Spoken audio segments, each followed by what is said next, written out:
You ever had a feeling someone's watching you, or the sensation of someone following you?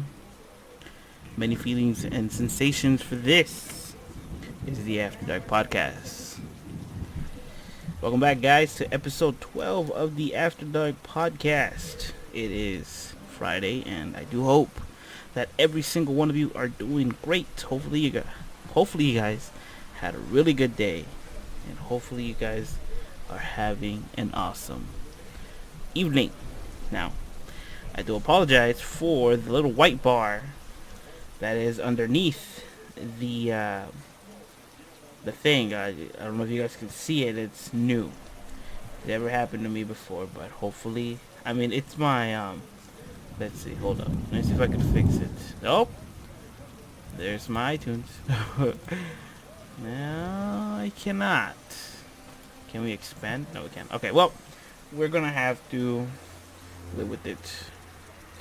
So, how are you guys? Hopefully, you guys are ready for the weekend. It is Friday after all, like I said. It is a very lovely night over here where I'm at. And, it could only get better with some good, scary stories. Now, moving on,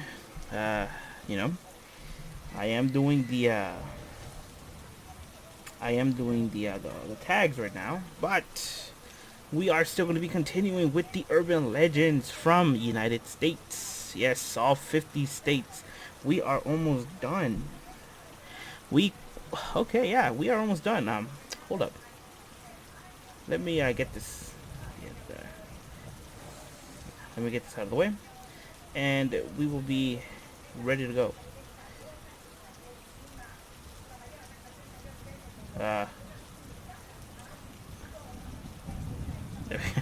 I'm trying to spell out my own the own abbreviation, but yes, 12 episodes, man. I am very excited. I've been having a really good time reading stories to you guys. And I do wish that you guys would, send me stories over on Twitter with the hashtag the After Dark Podcast. That way, I can, that way I'll read even more stories and have even more fun. So, urban legends. What do you guys think of them? I believe them. Some of them, actually all of them, because, they all have some truth to it, even though we deny the fact that, it doesn't exist. It does.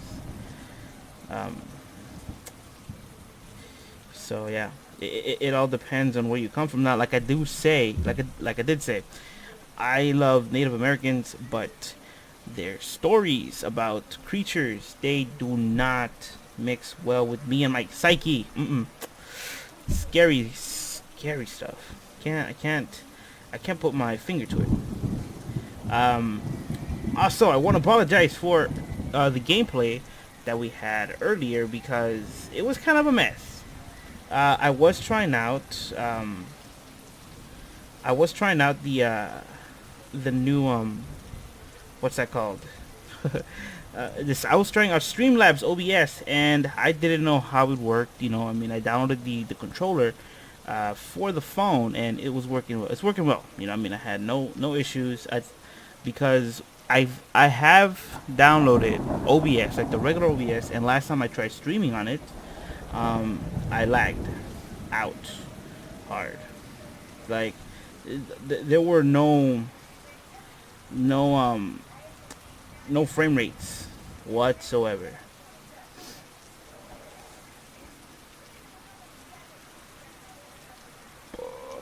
Almost done. So we're over on Twitter right now.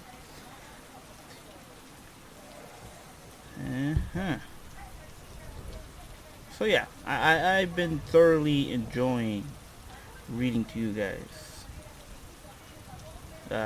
these urban legends. So pretty much this whole week has been about urban legends, and what better way to do it. Now I do want to know if I can hear myself, so let me see. Yes, I can. Perfect. Okay, so a quick recap of what we have read or where we have been so far. Okay, so let me see. We started off with New Hampshire and the Curse of Isle Shoals. The Curse of Isle Shoals. Then we moved on to New Jersey with The Watcher, New Mexico with El Chupacabras, New York with Montauk Project, which this one's pretty interesting. Now that one's pretty interesting. North Carolina with The Beast, Bladenboro, North Dakota with The Gates of Hell, Ohio with Melonheads, and Oklahoma with Skirvin Hotel. Oh, I don't know. No. We kept going, right? Yeah, we kept going. Uh, after Oklahoma, we went to Oregon with the Bandage Man of Cannon Beach, Pennsylvania with Charlie No Face, which is it's sad. This urban legend is pretty sad. Rhode Island with Mercy Brown, and finally North Carolina with Boo Hags. Yeah, Boo Hags. That one kind of scary too, because if you believe in sleep paralysis, you know what I'm talking about. That night where you can't sleep, and stuff. Also, I want to point out that the gift you see in front of you, it's not mine. I don't own it. I don't own none of the gift. I just go to Google, I search it up, and I pick up the ones that I like. And I like the Minecraft raining ones, but I don't want to recycle the same one. So, I moved on from Minecraft to realistic, and now it's 12 episodes, and I have yet to how can I put it? I have yet to point out why I have raining in the background, because to me rain is calm. When I'm not talking, at least you guys can hear rain, and it just gives you subtlety, right? Like when I think of rain at night, like let's say you're in a slumber party and all of a sudden it starts raining, and it's a good thing because it's the weekend, right? Like right now, like just pretend you were kids, you're going off to a slumber party with your friends, your best friends, or maybe even that girl that you were too shy to talk because she looked kind of weird. Always give people a chance. And like I said, don't judge a book by its cover. But yeah, it's you finally go there. Next thing you know, it starts raining, and what do? If you're brave enough, you'll read stories, or like scary stories, or you just tell, out of your imagination. You don't even have to read them off a book. Your imagination's vast. All you have to do is, like I said, dip your toe in that memory ocean, or like the idea ocean in your brain, and see if the water's fine. And if it does, dive in. So, we start our journey with South Dakota, and the urban legend there is called Walking Sam. Why it's creepy? It's a wave of suicides. 103 attempts as of December 2014 in the Pine Ridge, Indian reservation in South Dakota is being attributed to the presence of the Walking Sam figure. Teenagers claim a slender, shadowy-like spirit dubbed Walking Sam appears before them and commands them to kill themselves. Sounds familiar? The first wave occurred in 2013 when 5 members of the Oglala Sioux tribe killed themselves and continued to spiral until Oglala Sioux tribe Vice President Thomas Poorbear discovered photos on Facebook in 2015 depicting nooses hanging from trees, revealing plans behind a teenage group suicide. Where it comes from, the specter archetype that Walking Sam is based on has roots starting with the good old-fashioned boogeyman and working all the way down to Slender Man told me to do it. Folklore of 2008. The idea of a shadow people is also pretty old school urban legend going back further than history can care to track. However, the character of Walking Sam himself has existed amongst the Lokata and Dokata Native American tribes for some time now. with the record of him being discovered in Peter Mathiassen's in the Spirit of Crazy Horse back in 1980s, sometime known as Stovepipe Hat Bigfoot or Takuhi. The characters being spotted by South Dakota Sioux and Little Eagle tribe as far back as the 1974. Ooh, baby. Oh, what's going on here, South Dakota? Walking Sam, huh? And a massive attempt. It's not even an actual suicide. 103 people as of 2014. So, I'm guessing. I'm guessing that the suicide attempts started off in 2014, and up until now, 4 years later, there has been 103 attempts on yield suicide. So if we bust out the calculator, 104 divided by 4 years, it's 26, right? 26 attempted suicides per year. Wow. First of all, if it's true, 3, 4, yeah, okay, it is true. First of all, that is 1 week, 1 week spirit. You got 23 people trying to kill themselves, for the past 4 years. And I thought it was going to be, actual suicides, but, good thing they lived. Hopefully they lived. 1, 2. Ooh. The boogeyman. In Spanish, the boogeyman in Mexico, we consider the boogeyman called El Cucuy. There's also one called the Sack Man, I believe it's called. El Hombre del Saco, something like that. I don't know, something like that. I can't remember. But they all have something in common. They come out at night and take your kids. But Slenderman, however, is something else. I mean, I remember seeing in the news, right, that these 2 little girls went to the woods, and one of them decided to, stab the hell out of her friend. She got arrested. She got arrested, and the little girl was saved. But then when she went to court, what she said, Slenderman made me do it. Wow, Slenderman, huh? Speaking of Slenderman, I'll read, this is one of my favorite ones. It's an old creepypasta. It's like one of the first ones that I've ever laid eyes on.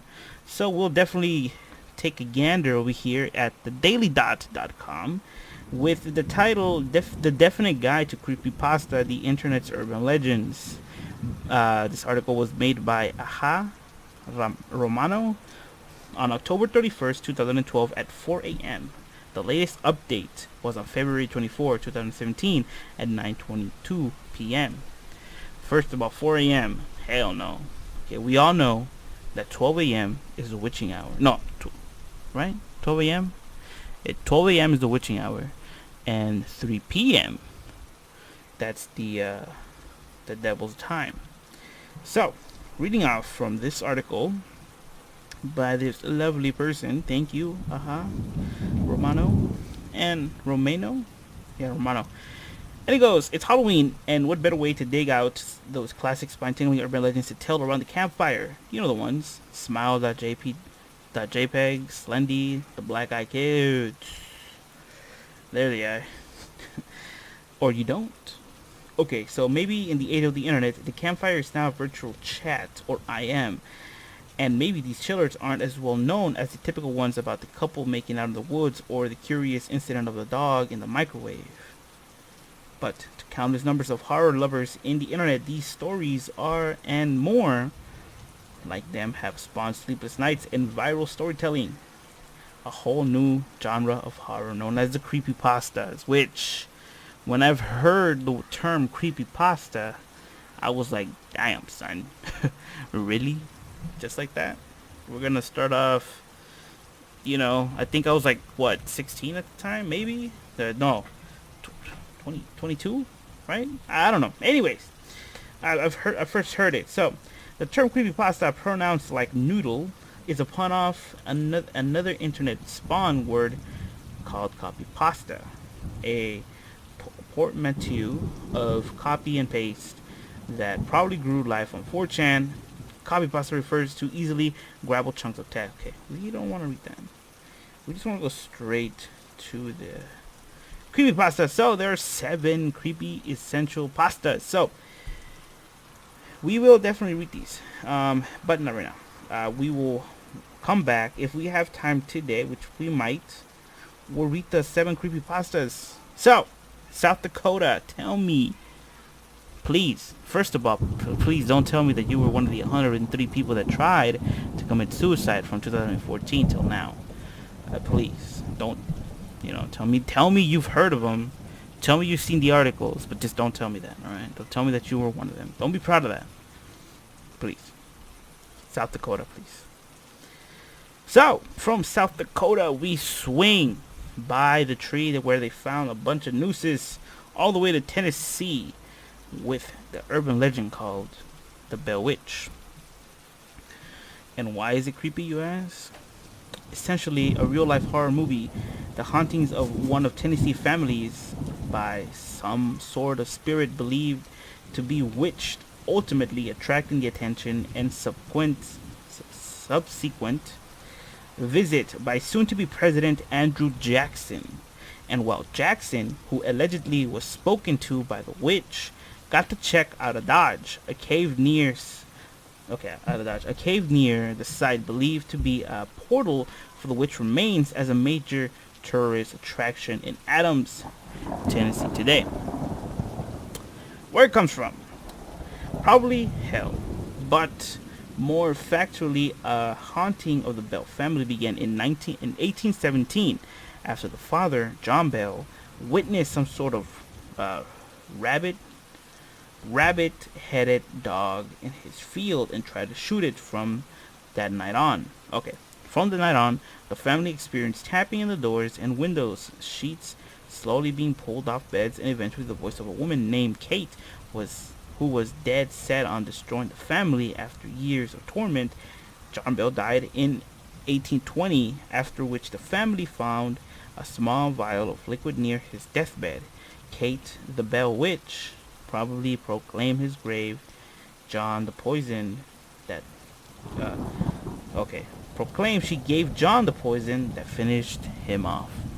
This article, or this little paragraph, was brought to us by Tanner Saunders. Thank you, Tanner.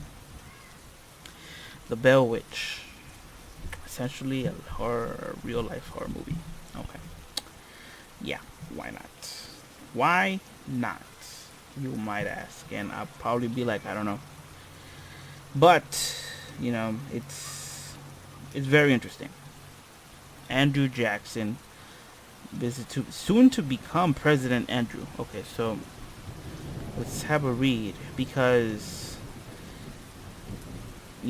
I didn't pay attention in history class. Come on, when was I gonna learn? When was I gonna be anywhere near anything? I don't know what I'm trying to say here. Wow, there's a whole page dedicated to Mr. Andrew Jackson and the Bell Witch. Shall we read it? Yeah, let's read it. I mean, the big font text. Maybe we can, swing by it. Anyways, this is a website called mentalfloss.com, and the article is called The Bell Witch of Tennessee, and it's by Miss Selania. I'm probably pronouncing it wrong. Miscellanea. Okay. And it was published on October 18, 2012. So, it goes. Near Adams, Tennessee, stands a cave and a historical marker on a farm where the family of John Bell lived in the early 1800s. It was the scene of a serious mysteries manifestations that became known as the Bell Witch hauntings.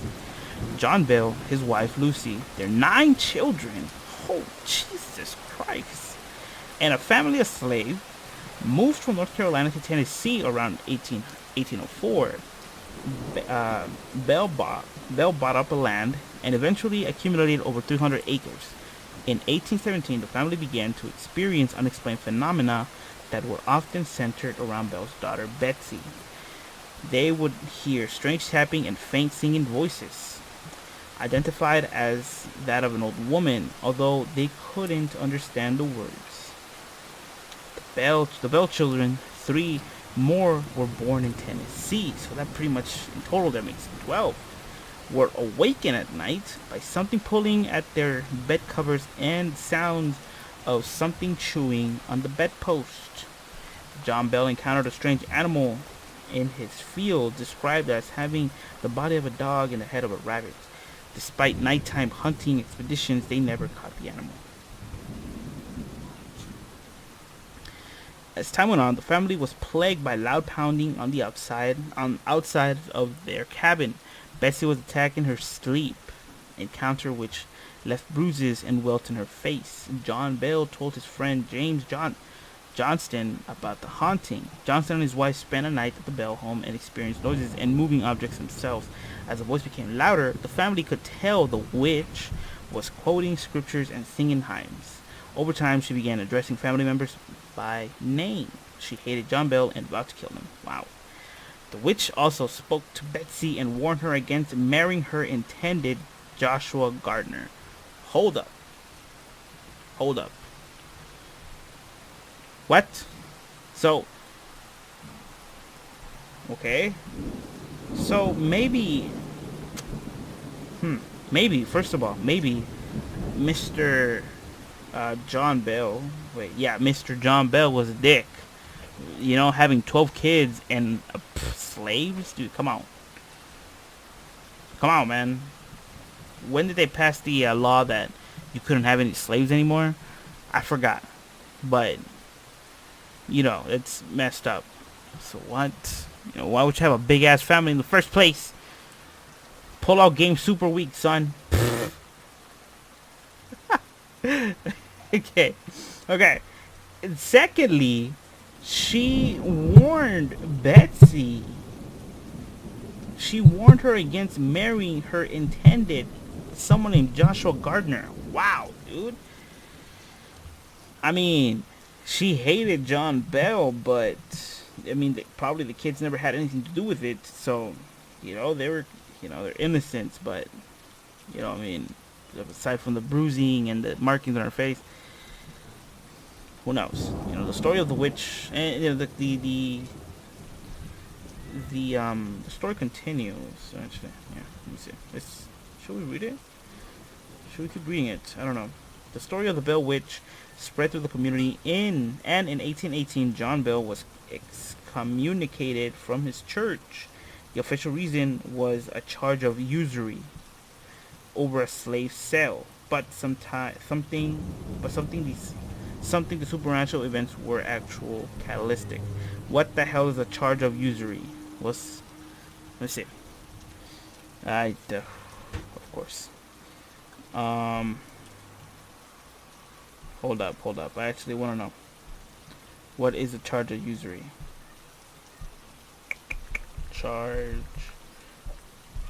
of usury. What is this?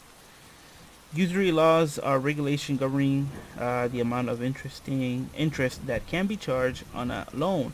Usury laws specifically target the practice of charging excessive high rates on loans by setting caps on the maximum amount of interest. So John Bell was kicked out of his church because he was asking too much for a slave? My boy, you're an asshole and greedy? That's what you get, pretty much. Come on, man. Okay, so we move on. In 1819, General Andrew Jackson paid a visit to the Bell homestead. The 3 oldest Bell sons had served under Jackson during the Battle of New Orleans, and he heard the stories of the Bell Witch. Jackson had a horse-drawn wagon and several men with him. As they approached the farm, the wagon stopped and the horses could not pull it from its position. After trying to get the wagon going for some time, Jackson explained, by the eternal voice, it is the witch. And then a female voice was heard saying, "All right, General, let the wagon move on. I will see you again tonight." And the horses were able to pull the wagon again. Jackson had planned to stay a week, but the group, having experienced more of the witch's attack overnight, left the Bell farm next day, and accountants exist of this event, but it does not appear that in any Jackson's personal writing. Of course, if Mr. Jackson was going to become, just soon to become the, um, you know, president, you don't want to sound crazy, right? You don't want to be like, oh yeah, let to be president and all, but I had a ghost encounter, so yeah, a witch encounter. Like, come on, that does not sound president like. I mean, from other things, As time went on, John Bell referred to the witch as Kate, the raping. Oh, the raping. Okay, the raping voices and attack continues for years. John Bell died in 1820 at the age of 70, and the family found a mysterious veil in the room where Bell's body lay. Okay, they found the liquid inside. Whoa, whoa. They fed the liquid inside to the cat and immediately died. What? Okay. Poor cat. Oh. Ooh. Where am I?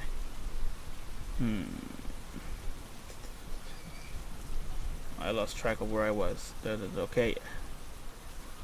Okay, Minnie died. Then the witch's voice took credit for Bell's death. The witch reportedly laughing and sang constantly during the Bell's burial on the farm. A year later, the voice warned Bell's widow, Lucy, that she would return for more hauntings in 7 years. 7 years later, in 1828, the manifestation made her last reported appearance in a discussion with John Bell Jr., in which the voice predicted the Civil War.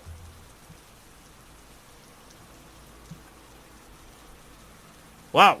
Okay. Okay, yeah. We're almost done, but we want to keep going with other urban legends.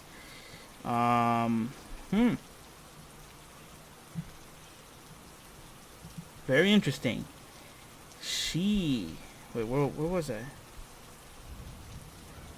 Okay, the manifestation made her last reported appearance in the discussion with John Bell Jr., in which the voice predicted the Civil War. So she predicted Civil War? My God, dude, she is.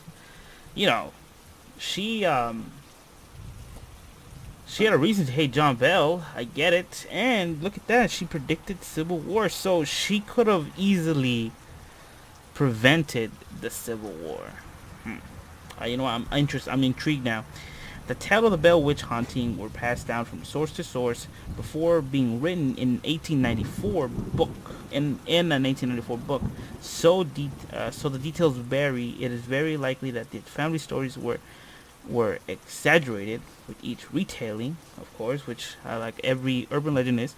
There is some speculation that the manifestation may have been a ruse to break up the relationship between Betsy Bell and her fiancé Joshua Gardner.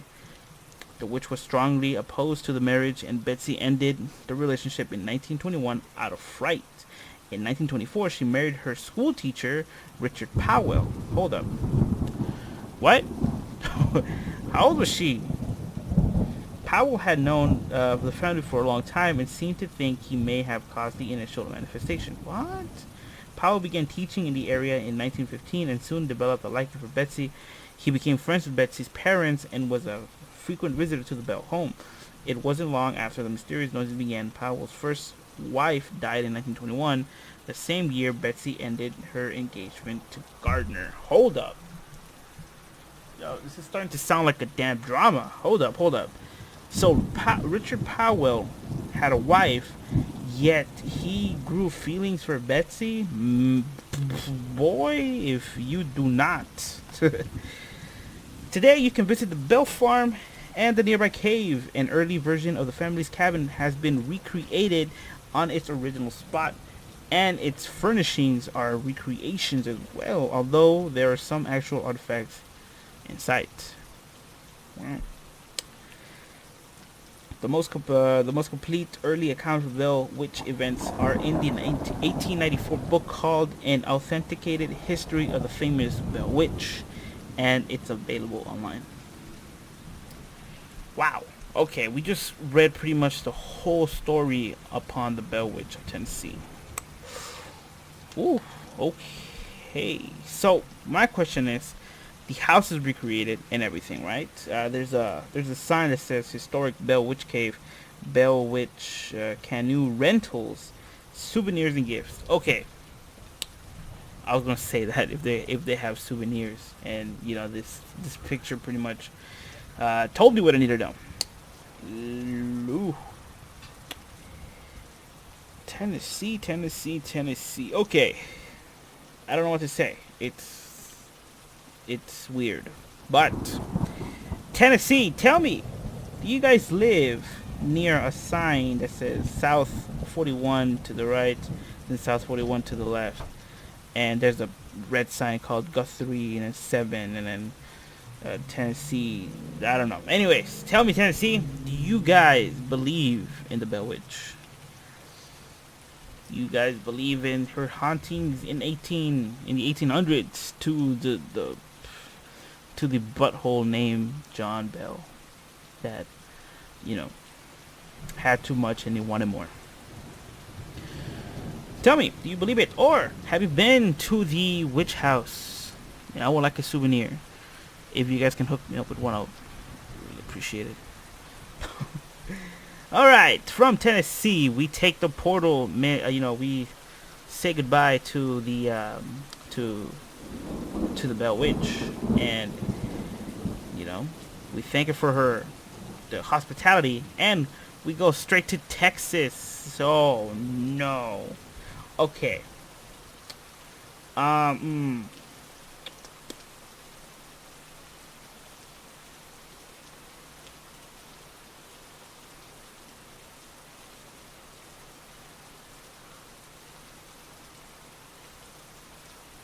No, yeah, I'm not gonna read. I'm not gonna read Texas. Sorry, sorry, my dudes. Um, you know, hold on. I'm reading this like in my head. Hold up. Just give me 1 second. For the meantime, hear the rain. All right.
I don't know if I should read this one.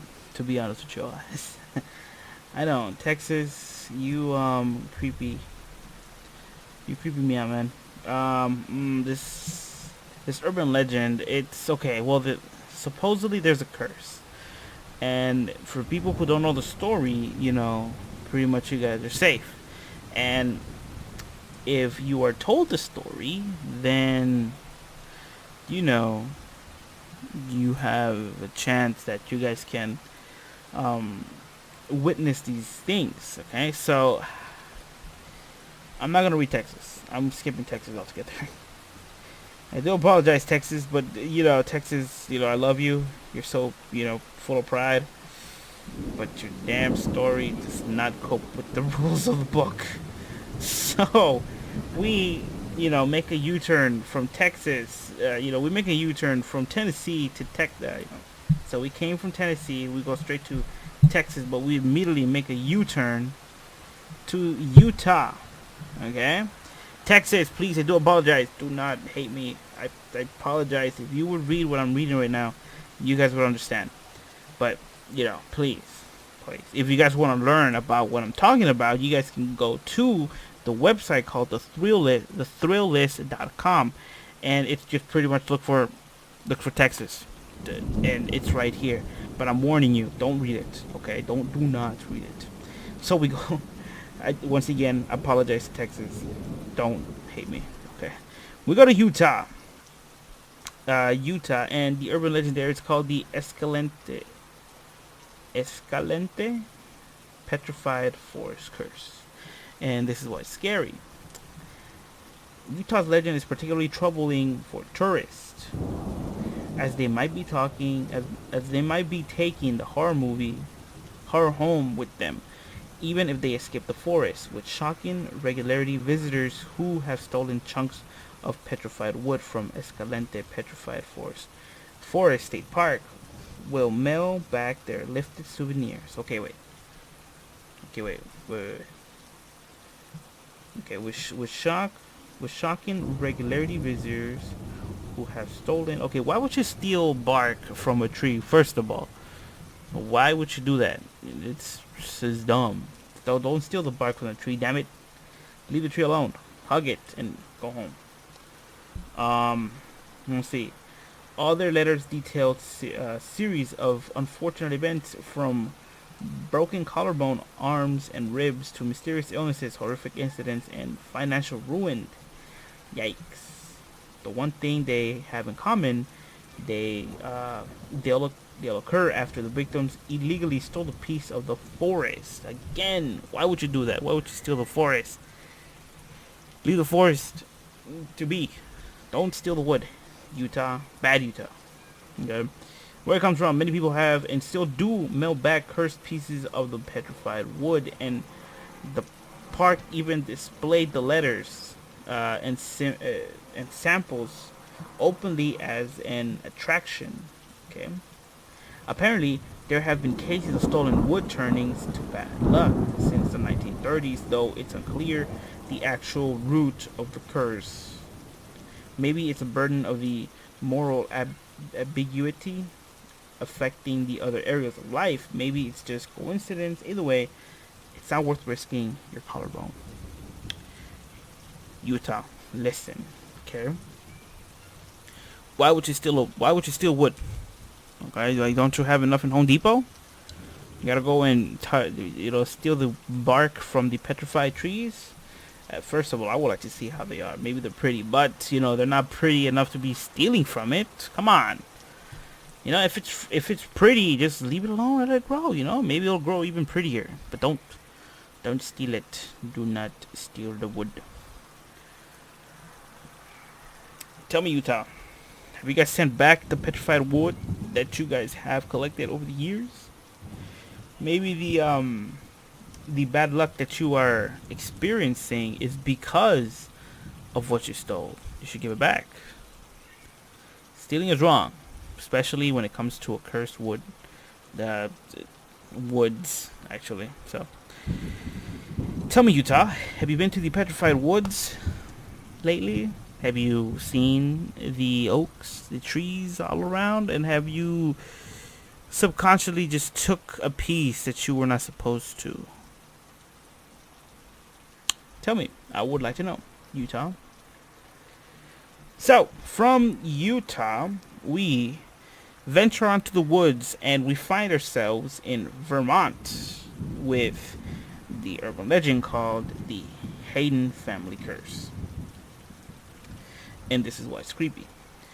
A curse is serious when it takes down an entire lineage and still manages to bother people after everyone else is dead. William Hayden was a wealthy landowner in Albany, Vermont in the early 1800s, but he never repaid his even wealthier mother-in-law for loaning him some major funds over the years. I think I know where this is going. After much complaining, she became mysteriously ill, accused William of poisoning her, and with her dying breath said, "The Hayden name shall die in the third generation, and the last to bear the name shall die in poverty." The Hayden family barely made it in another 100 years after being plagued with financial catastrophes and illnesses. Phantom music, mysterious lights, and other assorted paranormal activity is said to haunt their estates in Albany, along with the ghost of vengeful mother-in-law too. She is still really mad at this guy. Okay, wait. Where it comes from?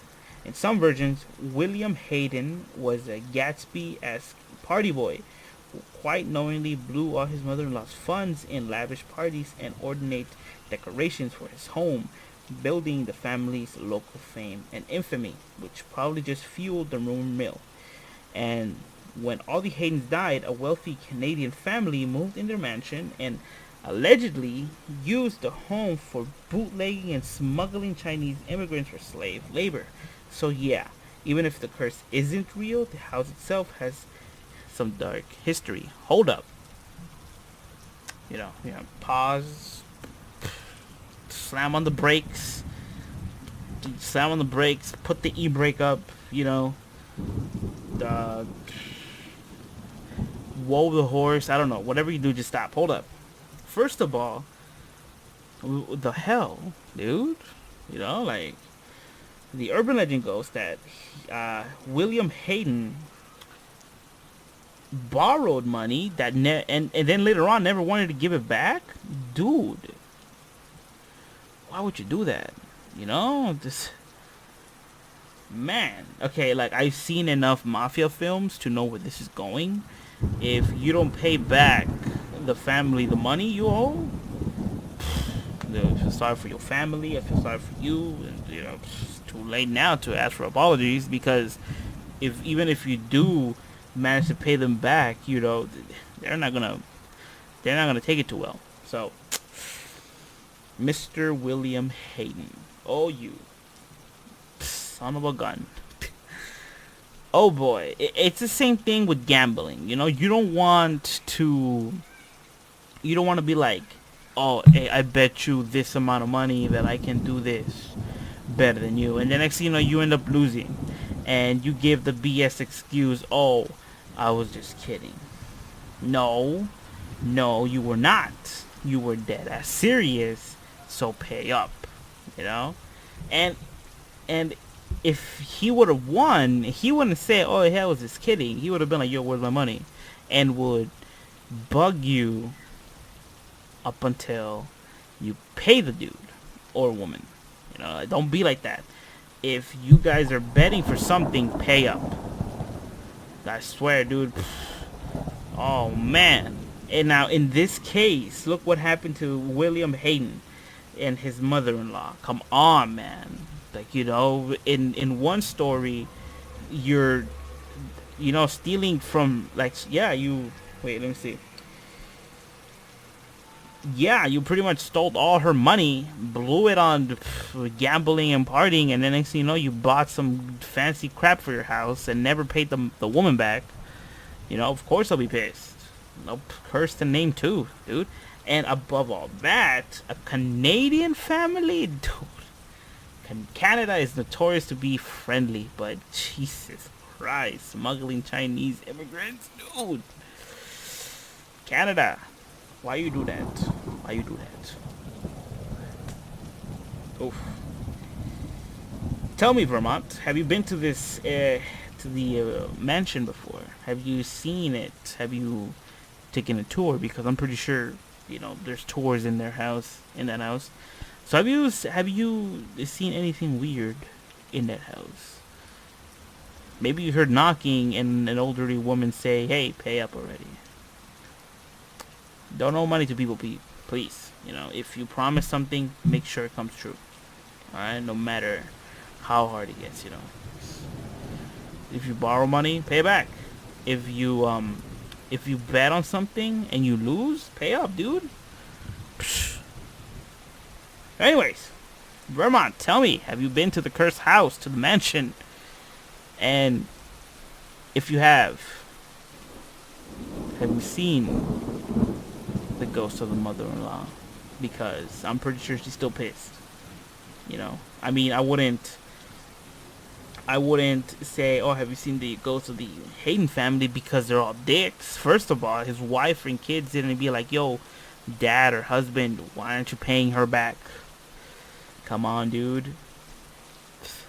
And that happened. Wow. Well, let me know. I would literally want to know more. So, from the mansion, we go straight to the mansion, and we pay our respects to the Mrs. mother-in-law and tell her that the Hayden family deserved it all. And we step out of the. I don't know where I went with that one. Oh God. Hold up, hold up. Okay. Okay, yeah. I didn't know where I was going with that one. But so we go from Vermont straight to Virginia with the urban legend called the Bunnyman Bridge. Uh-huh. And this is why it's creepy. The legend is fun to repeat at campfires, but the real sightings beyond the legends are some to give you nightmares. In 1970, there were rumors, police reports of people who have been threatened by a man holding an axe wearing a white suit with bunny ears. A few individuals reported that the man in the suit actually threw the axe at them for trespassing. To this day, there have been many sightings of dead rabbits appearing in the woods surrounding Fairfax Bridge, now known as the Bunnyman Bridge, as well as a white figure appearing late at night underneath the bridge.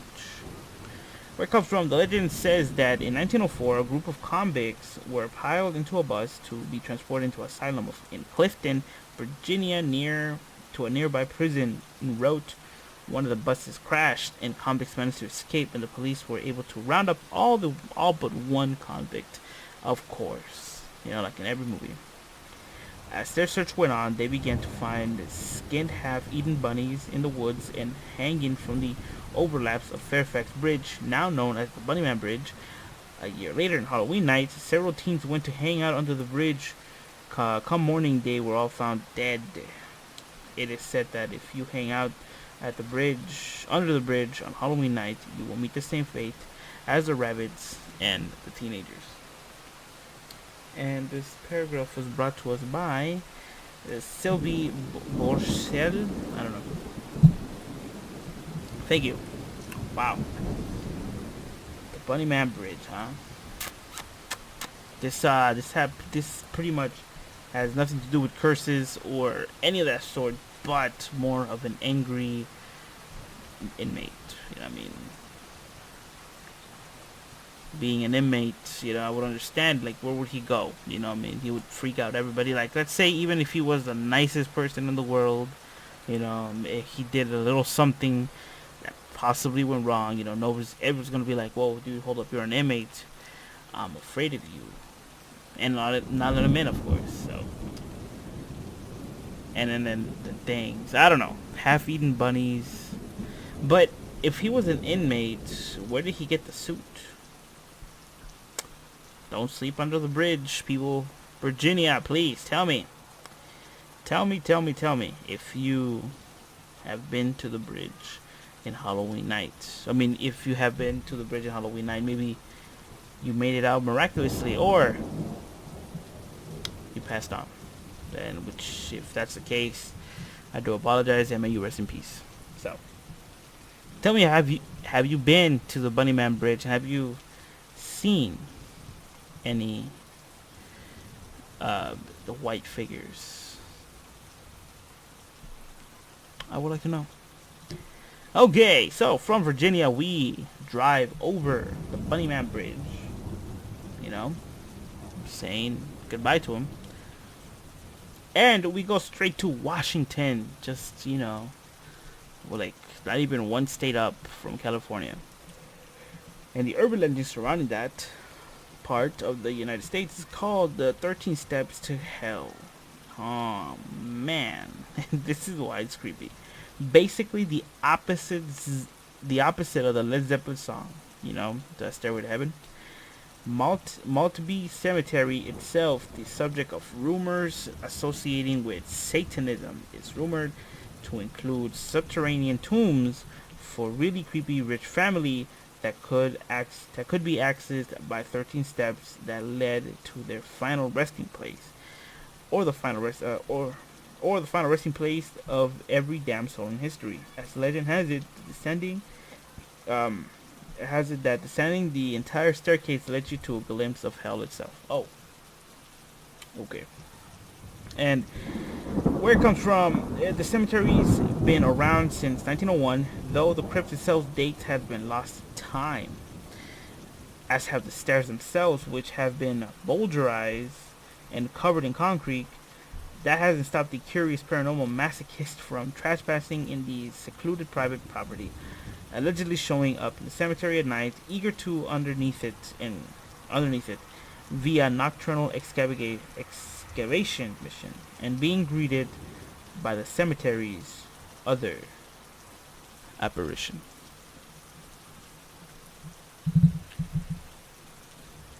Okay.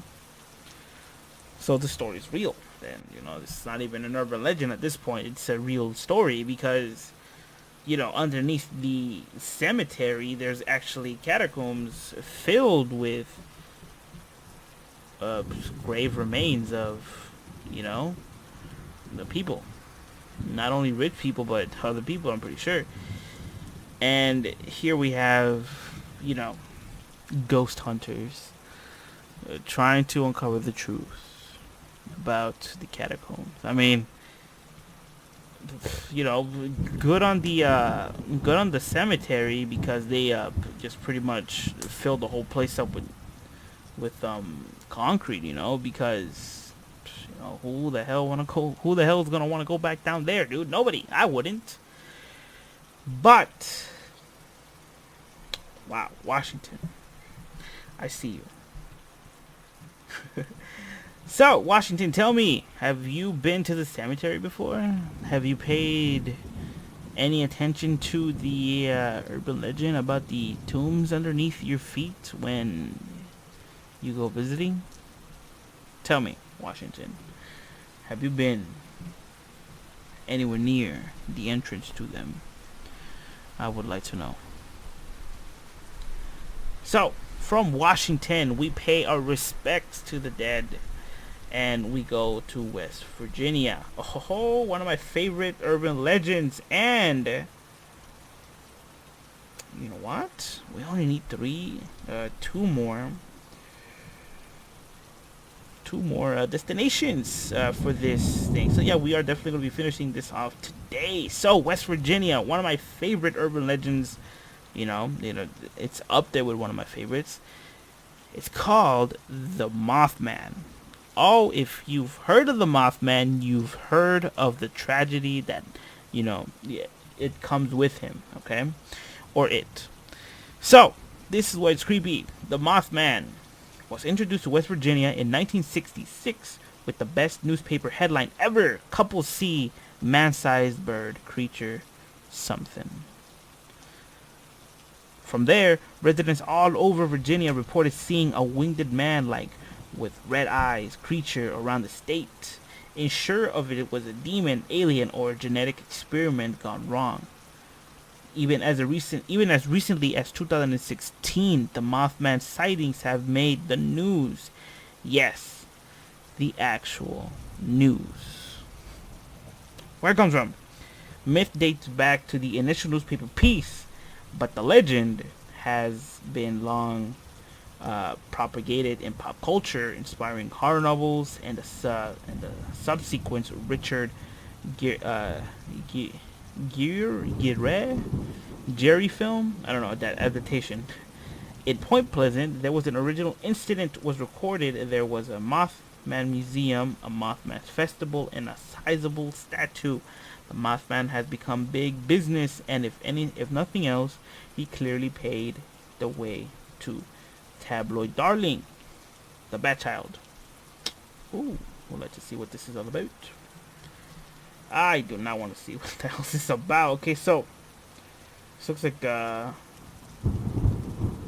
looks like a cutout of a front news page. It was called Weekly World, and it was published on October 6, 1992, on Canada. Actually, what the hell? So. And the headline says, Coast to Coast, manhunt for cave boy captured just weeks ago. Bat Child escapes. He's 2 feet tall and very dangerous. Warn the police. 1992, huh? Dude, this looks so Photoshop. Oh, golly. Yeah. Let's skip the Bat Child. But, yes, the Mothman. Very, very early urban legends that I've heard growing up. Because if you guys, let me see, can we find anything about the Mothman himself? Whew. I do apologize. So please. Let me see. So yes, there is a statue of the Mothman, and like I do say, Mothman is pretty much responsible for many tragedies that happened in West Virginia. Wait, is that a song? West Virginia, Mountain Mama, take me home, country road. Okay, so in the Wikia, it's the Wikipedia. It says in West Virginia, folklore, and the Mothman is a creature reportedly seen in the Point Pleasant area from November 12, 1966 to December 15, 1967. The first newspaper reported was published by the Point Pleasant Register and dated November 16, 1966, titled Couple See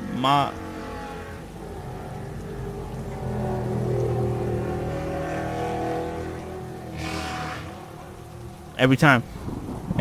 And like I said, I do apologize because I cannot control the traffic flow outside. I really do apologize. So, let me see. I cannot remember the things, damn it. So, shortly after November, okay, so this is pretty much the history. On November 12, 1966, 5 men who were digging a grave at a cemetery near Clendenin, West Virginia, claimed to see a man-like figure fly low in the trees over the heads. This often identified as the first known sightings of what became known as the Mothman. Shortly after, in November 16, 1966, wow, the same year, the same month, only 3 days later, 2 young couples from Point Pleasant, Roger and Linda Scarberry and Steve and Mary Millett, told police they saw a large gray creature whose eyes glow red when the car headlights picked it up. Okay. They described it as a large flying man with 10-foot wings. Wow. From tip to tip. Pause. Following their car while they were driving in the area outside of town known as the TNT area, the site of a former World War II munition plant. But yes, I'm not gonna read the whole thing, Mothman. I mean, you guys can Google it. But it is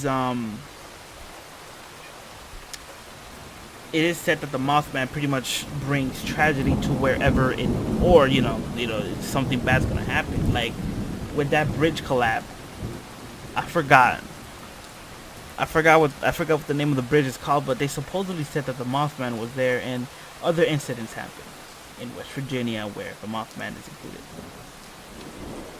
West Virginia, aside from your beautiful mountains and country roads, tell me, have you guys seen the Mothman statue? Take a picture with it and send it over to my Twitter with the hashtag #TheAfterDarkPodcast, because I would love to see the statue. Okay, so please do so, West Virginia. From West Virginia, we take a ride, with Mothman, because apparently he has an Uber now, and we tell him to drop us off in Wisconsin, and we pay the fare, give him 5 stars because he's pretty good, and my screen was dark.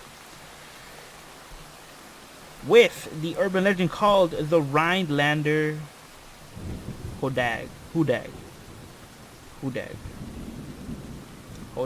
I don't know. And this is why it's creepy. The Hodag is a small creature that is simultaneously a frightening demon and comically covered in spikes.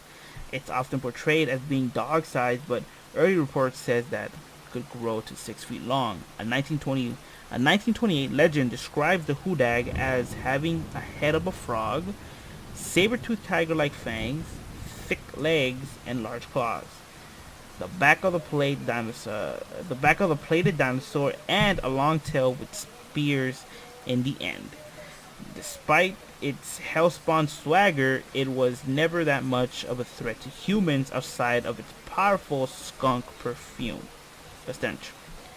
Where it comes from, the Green Devil was discovered in 1893 by developer Eugene Shepard, and almost instantly became a fixture of North Wisconsin folklore. 3 years later, Shepard claimed he caught another and put it on display at the 1896 Oneida County Fair. Oneida, yeah. He had knocked it down with the chloroform, so of course it was sleeping, but he had wires hooked up to the fake animal to make it move occasionally. Word spread fast, and Smithsonian sent a reporter to look at the hodag. Shepard quickly admitted that it was a fraud. Rhinelander never let it go, though. It's the high school mascot, and there are multiple statues of the beast around town. Okay, first and foremost, why is this here in my screen? Oh. Well, there it is. Now, okay, well, all late. They took it off. Look at that. Okay. First and foremost, secondly, actually, that would be cool having a mascot, a school mascot like this, alright? And called the Udag. Wow, can you just imagine the football team's uniform, especially the mascot, coming out, rooting for them? Dude, I would be terrified if I was the other team. Best team in the state, dude. Wisconsin. Oh, yes. Wow, so the Hodag, or Hodag, I really don't know what's it called, but why would you fake it, man? And why would you cave so easily? Yep, come on. That's so dumb. It's so dumb. Yeah, look, I caught one. It is sleeping, and the next thing you know, you have wires to manipulate it like a puppet. And next thing you know, you are in the corner with the tail between your legs because someone said bad. What was his name? What's his name? Bad Shepherd. Eugene Shepard. Dude, come on, man. You have the nicest name, Eugene. And you're gonna lie to the nice folk like that by moving around the thing that you probably created in your basement? Come on, man. Oh, it pisses me off too, actually. That's what he gets. I'm not gonna let that go neither. Damn it, Eugene, you suck. Anyways, from Wisconsin, we go back home to take a shower to take off the musky smell of Hodag, and we fly on the road for our last destination on the map. And unfortunately, we cannot end it on California because we've already read California, but we're gonna end it in Wyoming. The urban legend surrounding the state is called the Plate River Ship of Death, and this is why it's creepy. There are endless creepy tales in the wilds of Wyoming. Among them, a headless woman who haunts the lodge at Old Faithful. But the creepiest is also the most overlooked. A ghost ship that materializes out of a spectral fog on the Plate River. The cursed crew huddles in the deck of the old sailboat surrounding a body. If the onlooker persists in looking, the corpse is revealed to be that of a still living loved one who will then die soon afterwards. Apologize for that. Where it comes from. The ship was first reportedly spotted in 1892 by a trapper named Leon Weber, whose girlfriend died shortly after he envisioned her in the cursed deck. Legend has it that the last documented sighting claimed the life of a lumberjack's friend back in 1903. There have been no official sightings since, though you could forgive people for getting the hell away from the river as soon as the fog rolls in. Wyoming with pirate ships, huh? Ooh. Have you guys seen the movie Ghost Ship? That's not the recommended movie for tonight, by the way, so don't be alarmed. But It's pretty much, it pretty much summons up the ghost ship, with the only exception that a loved one will die if you stare deeply into the ship. Like, wow, man, you're actually gonna do that, boy? Like, come on, man. Like, leave the family away from the problems. Take the dude that's staring at you so hard. Actually, you know what?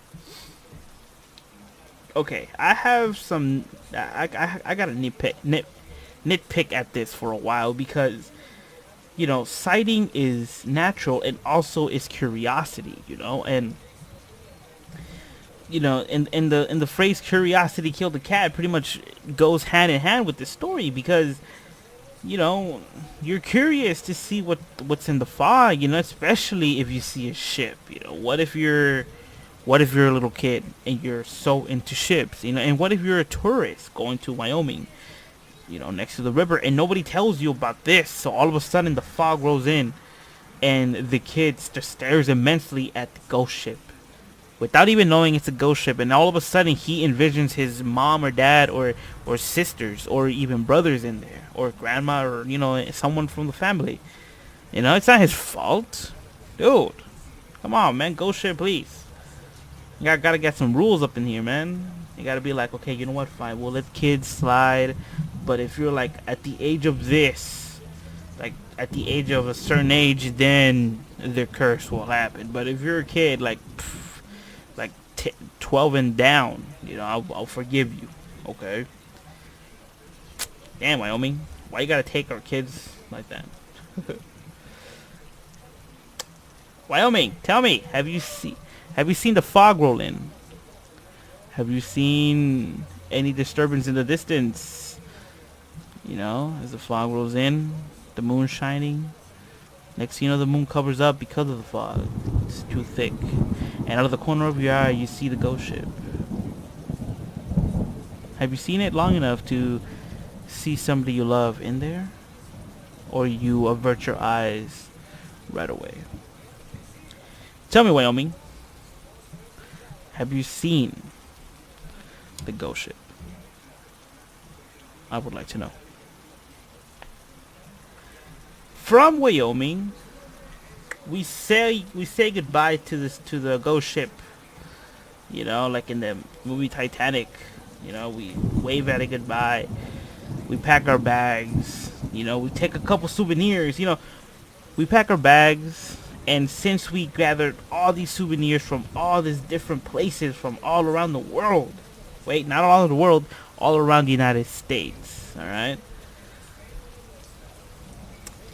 We pack our bags. And we come back home with a smile in our face. Back to good old California. Where many horrors still awaits us here too. Thank you guys for coming. I really, really do appreciate you guys being here. If you were in the live stream, I do appreciate it. Also, I didn't get to it, but I'll get to it right now because it's the end of it. If you were listening to my podcast in the car, I do hope that the car was off or it was unparked, and I do hope that you guys put me on speaker or hook me up to the aux cable, because I don't want to see you guys driving down the street with your phone in hands. Please put your phones away, or give it to your loved ones right next to you.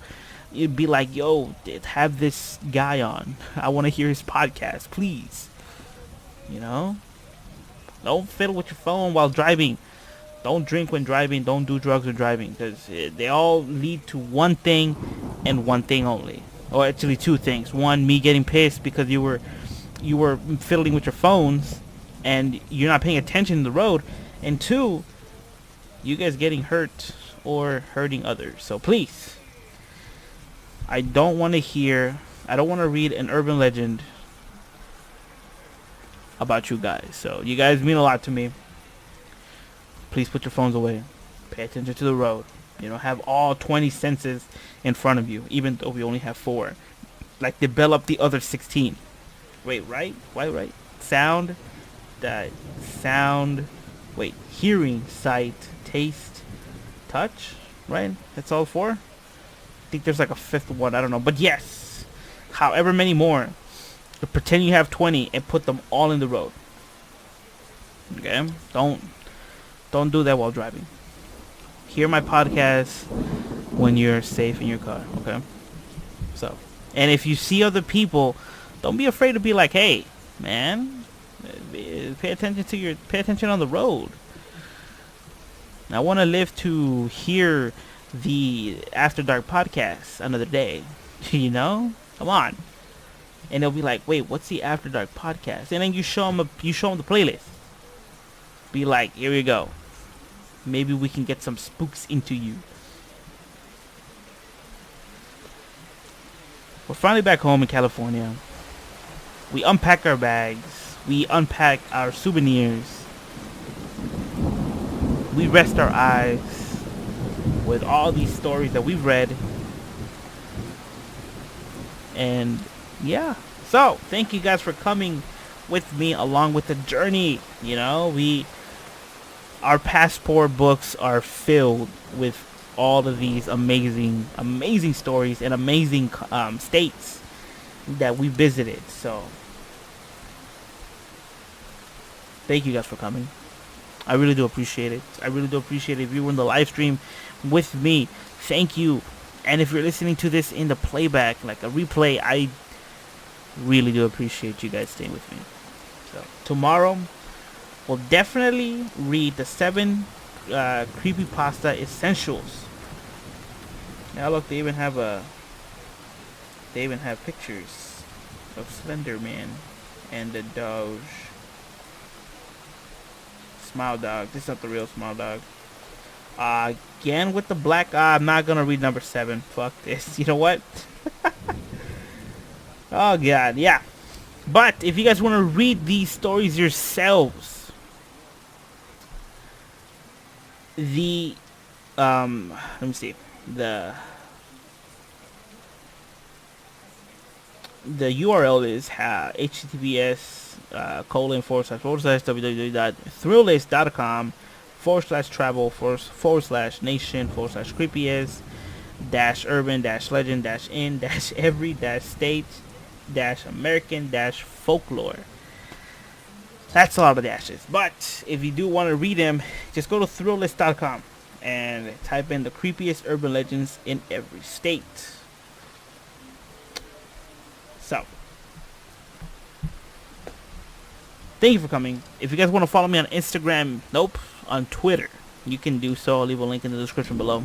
You can chat. You can send memes, send pictures. You know, send ideas for the Minecraft series that we're doing. Send ideas for the Minecraft. Yeah. Also, if you have any scary stories or urban legends that you guys want to share, you know, send them over to me on Twitter with the hashtag #TheAfterDarkPodcast or hashtag TADP. Once again, it's the hashtag #TheAfterDarkPodcast or hashtag TADP. And I will gladly read them and give full credit to you. You know, say your Twitter name and say where it comes from. Alright, so please do tell me your urban legends or creepiest stories you guys can think of. Remember, a creepy story doesn't have to be a full paragraph. It can only be 3 sentences and it'll be good. We'll like it evenly. Also, if you guys want to follow me on Instagram, you can do so as well. I'll leave a link to that in the description below. You know, I'm an artist. I draw digitally, I draw traditionally, and normally I post every Wednesday and Saturday from 8 to 9 a.m. California time. Okay.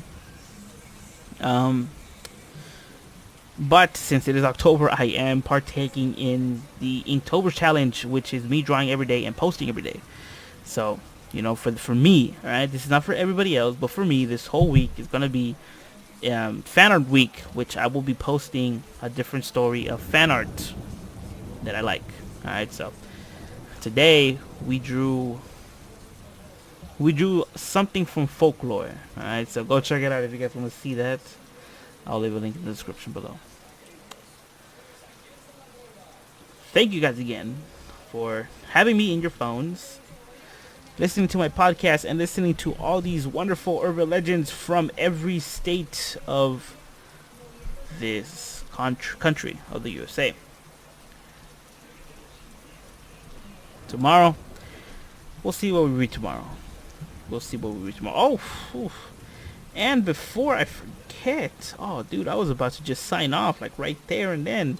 The movie recommendation for tonight. It is 10:16 at the moment of Friday, October 12th. So, what can be a good movie to watch right now to start the weekend? Oh, okay. Since we were so we were talking about it. Hold up. There you go. We were talking about it. So why not, right? It's not much of a. It's not horror, perhaps per se, but it is. It has some horror elements and comedy. So, we're talking about some slumbering parties, and maybe you're alone, and you have a babysitter, and the babysitter is listening to the podcast right now. Okay, wait.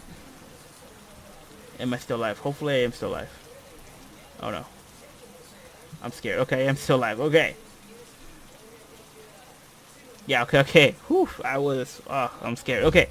So, before the stream ends, real quick, the movie recommendation for tonight is called The Babysitter, and it is on Netflix right now. I know everybody has been Netflix, and if you don't, get Netflix.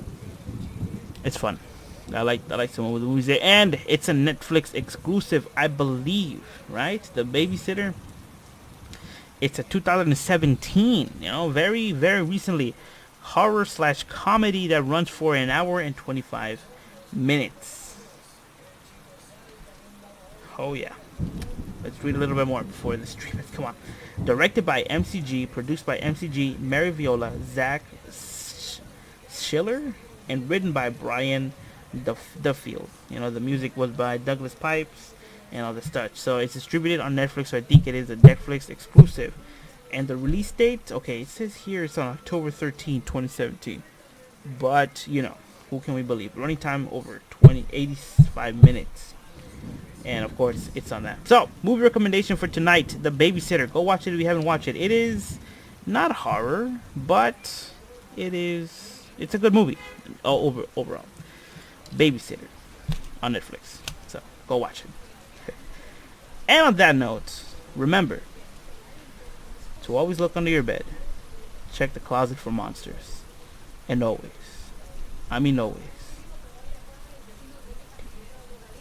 remember to look behind you. Because you may never know who's watching from afar. Peace out, everybody. And have a great night and a wonderful weekend.